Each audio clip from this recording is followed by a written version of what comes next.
I'm walking with my dogs along the salt line again here, and we've just passed two other dogs. They actually look quite similar to my dogs, but we've just passed them. I haven't seen these particular dogs before. And whenever we meet dogs that are unfamiliar, I have to keep quite a close eye on my dogs to make sure they don't get into a fight. And as we approach, there's a few telltale signs that my dogs display that gives me an indication of how their psychology is operating, if that's the right word, and how they're feeling about these dogs that they're looking at. Like Guy, for example, the black and white dog. If he holds his head at a certain low angle, he's nervous and he may get into a fight. There's a little tuft of hair towards his back. And if that starts to come up, I can tell he's going to be in a fight. And it's just something to do with the pace of his motion. He slows down just a fraction. Just little things like that tell me he's going to. He's not quite as predictable as he might be. And Phoebe has different but similar kinds of tells. And I have to watch them very carefully to see what they're doing.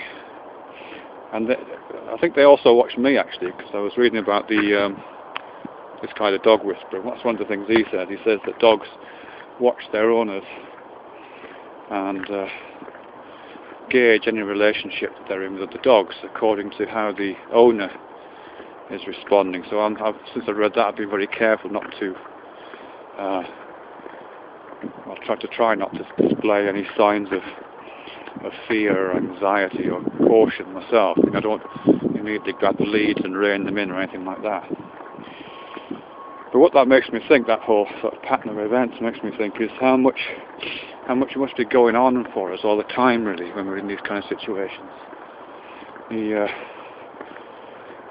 I think I've spoken before about the surface of the body being this kind of shimmering screen on which all of our thoughts are projected, and all the inputs through our senses find some kind of resonance. And again, I think there's a certain truth in that. Or I'm finding it a useful idea, at least. So as I'm walking along here, for example, I know that my body is responding to things in the outside environment. It's a person walking behind me, for example. I can just hear their footsteps in the path behind me. And although I'm not aware of it, I have absolutely no doubt at all that the pattern of tension in my shoulders has changed. And the kinds of motions I'm making with my fingers is different. And the speed at which I'm walking is fractionally quicker. So I'm aware that those changes are taking place.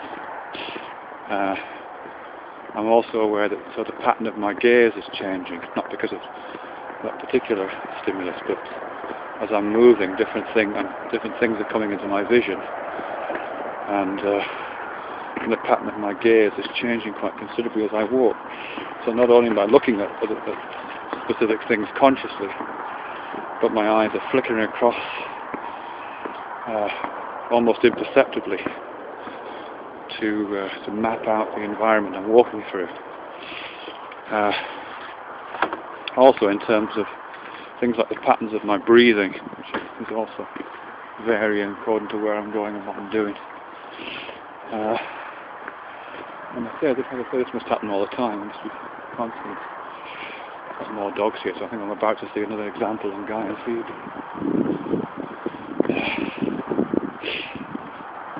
So even though I appear to be, I just feel as if I'm doing one thing. I feel as if I'm just walking. All these other things are happening. All these other responses are being made in relation to the environment, and not only the external environment, but all the thoughts that I'm having. I was just thinking a few minutes ago about just an incident at work, and I was aware that when I was thinking about it, my pulse rate was changing, my breathing rate was changing.